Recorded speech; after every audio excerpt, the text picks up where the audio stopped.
The exile. The council chamber hung in the void like a jewel of arrogance. 47 species had built it together, a spinning ring of glass and metal where starlight filtered through walls that shouldn't exist. Ambassador Rylan Ward stood at its center, alone on a platform that felt more like a target than a stage. Above him, the representatives sat in tiered circles. Scales, fur, chitin, energy fields, every evolutionary path the galaxy had taken surrounded him in judgment. He'd memorized their names once, back when he believed names mattered. The speaker, a Drathani whose translator made its voice sound like wind through stones, raised 3 of its 7 limbs. The vote is final. Humanity is hereby expelled from the Galactic Unity Council and all associated privileges. Jumpgate access will terminate in 72 hours. Trade agreements are void. Technology sharing protocols are revoked. This decision is irreversible. No trial. No evidence. No crime. Rylan had prepared 12 speeches for this moment. Reasoned arguments. Emotional appeals. Threats wrapped in diplomatic language. He used none of them. "We came in peace," he said quietly, his voice carrying through the chamber's perfect acoustics. "We shared our art, our science, our hope. We asked for nothing but a chance to learn and grow alongside you." He turned slowly, meeting as many eyes and sensor clusters as he could. "You've decided we're too curious. Too adaptable. Too fast." He smiled without warmth. "You're not wrong. But you've made a mistake thinking that exiling us would slow us down." The speaker's translator crackled. "You misunderstand. This is not punishment. This is self-preservation." "I know." Rylan straightened his jacket. "History will which species chose fear over friendship. We will leave in silence. But we will remember. And we will endure." He walked toward the exit. No one stopped him. The doors sealed behind him with a sound like a coffin closing. Earth received the news at 1437 Universal Time. Within hours, the markets crashed. Jumpgate coordinates deleted themselves from every human navigation system simultaneously, a petty cruelty the Council had programmed in advance. 17 colony worlds lost contact with supply ships mid-transit. The Kepler station's medical center had 8 days of antibiotics left for a population of 40,000. Rylan watched the news feeds from his shuttle. Alien ambassadors lined up to justify the decision with practiced calm. "Humans expand exponentially," a Vorkan economist explained to the cameras. "In 3 decades, they've established 62 colonies. They reverse engineer technology faster than we can regulate it. They ask questions about things we've agreed not to examine." A Hylexian philosopher was more direct: "They cannot be controlled. Not through law, not through culture, not through incentive. This makes them fundamentally incompatible with galactic civilization." The shutdown was surgical. Human ships couldn't use jump gates anymore. The galaxy's ancient FTL network simply refused human authorization codes. Medical supplies stopped shipping. Raw materials became contraband. Even basic communication protocols were blocked. Billions faced slow starvation in the dark. The Global Assembly met in emergency session. Rylan stood before them, still wearing the same jacket from the council chamber, still smelling of recycled air from the shuttle. "We have 2 options," said Director Chen, her face gray with exhaustion. "We can beg for conditional readmission, accept limitations on expansion, submit to oversight, prove we're not a threat. Or we can survive alone." "Alone?" Senator Okafor's laugh was bitter. "They have technology that took them 10,000 years to develop. We've been in space for 300. How do we compete with?" "We don't compete," Rylan interrupted. "We innovate." The chamber fell silent. "They fear us because we adapt. Because we learn. Because when we encounter a problem, we don't accept it, we solve it." He walked to the center of the floor. They've given us the greatest gift possible, necessity. People are dying. And they'll keep dying if we waste time begging for scraps from species who voted to abandon us. Ryland's voice hardened. They think exile will break us. They think we'll come crawling back, diminished and grateful. They're wrong. Director Chen studied him. You're proposing we build everything from scratch. New FTL. New medicine. New infrastructure. While billions suffer. I'm proposing we work. Ryland pulled up a holographic display. We have the principles. We've studied their technology for 30 years. We don't need to reinvent physics, we need to apply it differently. Better. Faster. A long silence. How long? Chen finally asked. 5 years. Maybe less.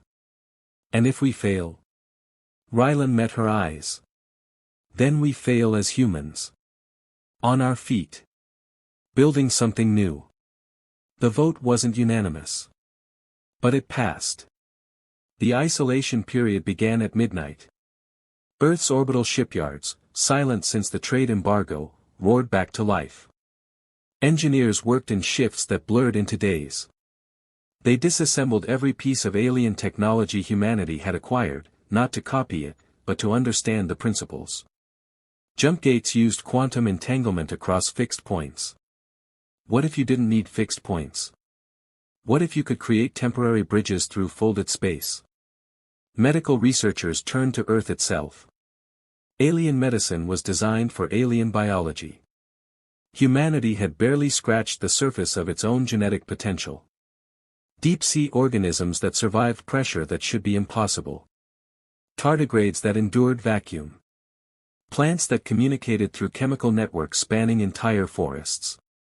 The breakthrough came in year 3. Dr. Sarah Chen, no relation to the director, sat in a laboratory beneath the Sahara, staring at equations that shouldn't work. Her team had been testing a modified Alcubierre drive for 18 months. Every simulation failed. The energy requirements were impossible. The containment fields collapsed. The math said it couldn't be done. She tried anyway. The prototype was the size of a grain shuttle.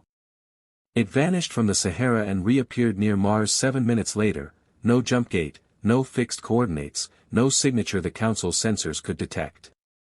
Sarah stared at the data, then started laughing. Humanity had built a new kind of speed.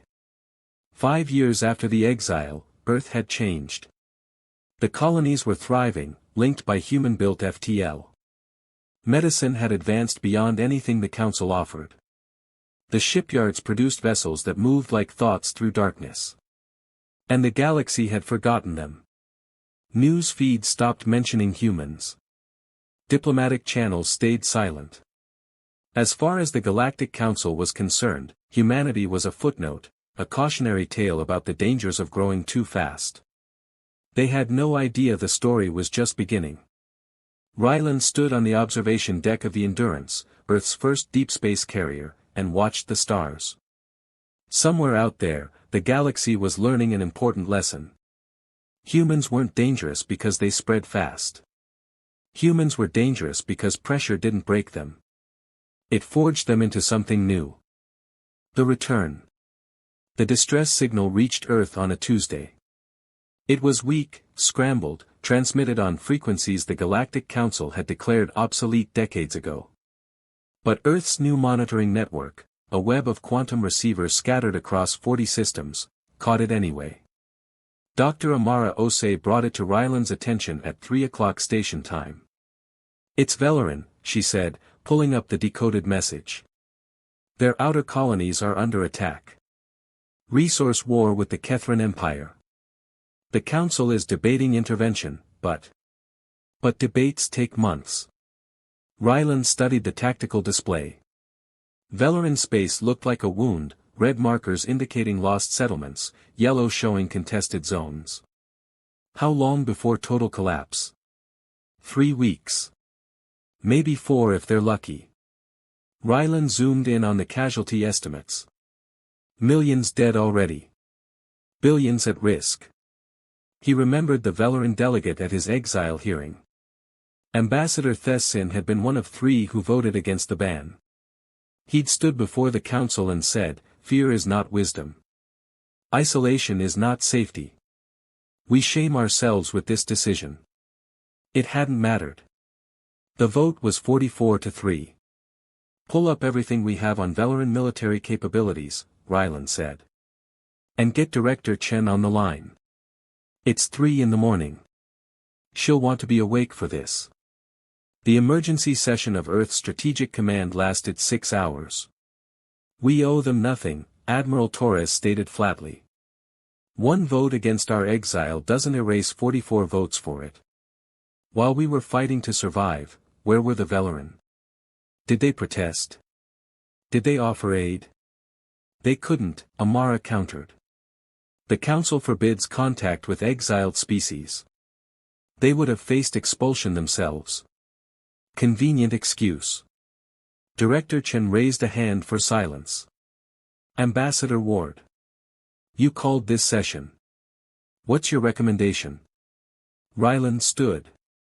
Around the table sat humanities leadership, military commanders, civilian directors, scientific advisors. People who'd spent 5 years building a new civilization from ashes and anger.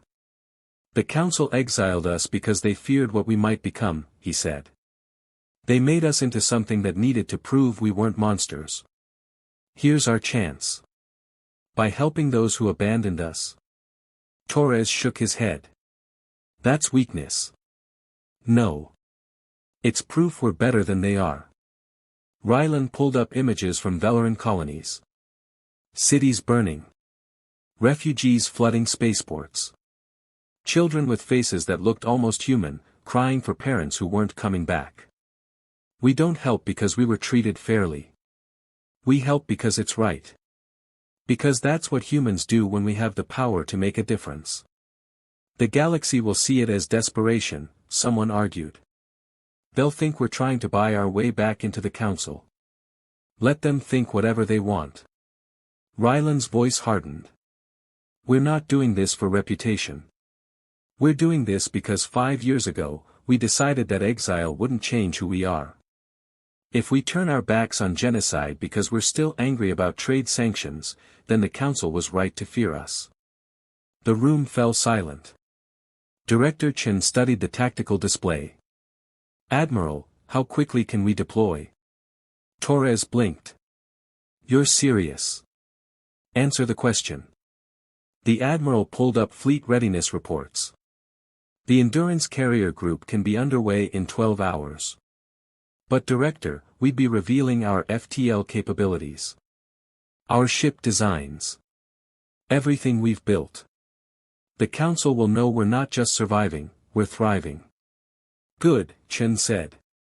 "Let them know." The human fleet emerged in Velaran space like ghosts. No jumpgate signature. No quantum ripples. No warning. One moment, the Kethran blockade fleet was bombarding Velaran's 3rd largest colony. The next, 15 human vessels materialized in a defensive formation that made Kethran tactical officers scramble for explanations. Admiral Kethris of the Kethran Empire stared at his scanner displays in confusion. "Those are human vessels. But humans can't, they don't have jumpgate access." "How did they?" His sensor officer's voice was shaking. "Sir, they didn't use gates. There's no signature. They just appeared." The comm channel opened. A human voice, calm and clear. "Kethran vessels, this is Admiral Sofia Torres of the Earth Defense Fleet. You are bombarding civilian population centers. Stand down immediately. Medical and defensive support is en route to Velaran colonies.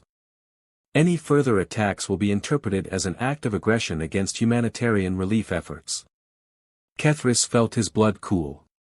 Earth Defense Fleet. The species that had been exiled 5 years ago. That had disappeared into isolation. That was supposed to be broken, scattered, finished.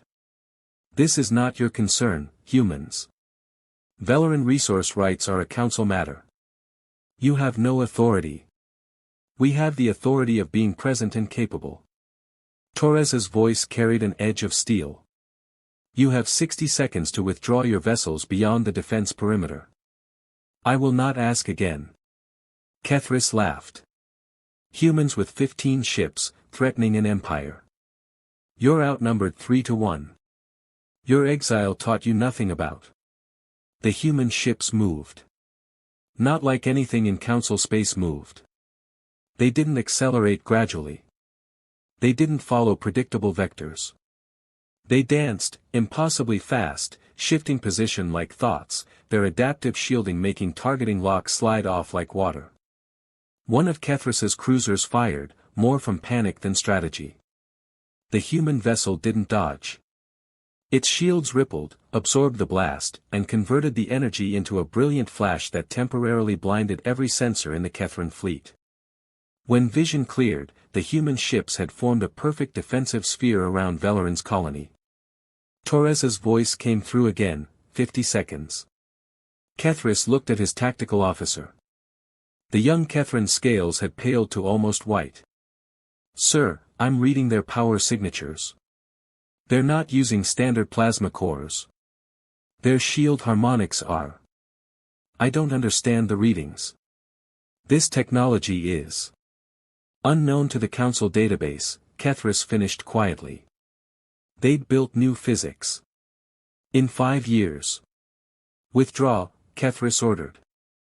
All ships, pull back to marker point Delta. Now. The Kethran fleet retreated. Human medical ships descended toward Velaran's burning colonies. News of the rescue spread through the galaxy like fire. The Galactic Council convened an emergency session within hours. Ambassador Thessin of Velaran stood before them, his 4 eyes bright with tears humanity had helped wipe away. You exiled them, he said simply.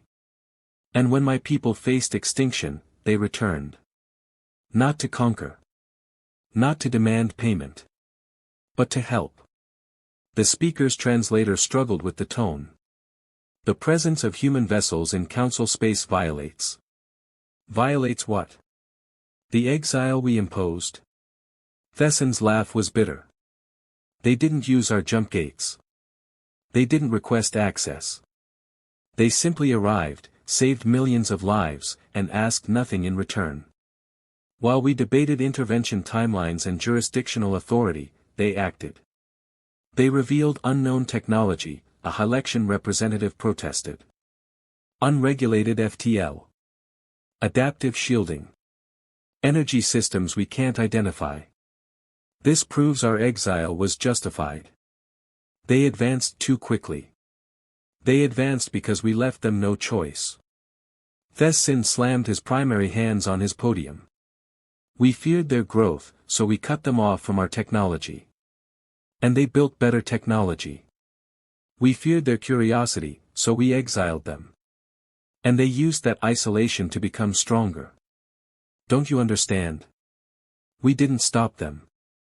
We accelerated them. Silence in the chamber. The doors opened. Rylan Ward walked in, wearing the same jacket he'd worn 5 years ago, looking somehow taller than before. He didn't wait for permission to speak. You demanded I come explain humanity's unauthorized presence in council space, he said. Here's my explanation, we were saving lives while you were scheduling committee meetings. The speaker leaned forward. You violated. Nothing. We used our own technology, our own ships, our own resources. We violated no council law because we're not part of the council. You made sure of that. Rylan walked to the center of the chamber. But let's be honest about why I'm here.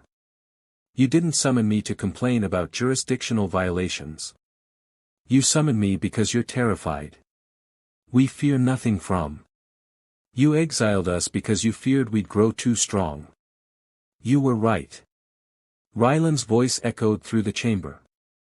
In 5 years, we've developed FTL that doesn't require your infrastructure.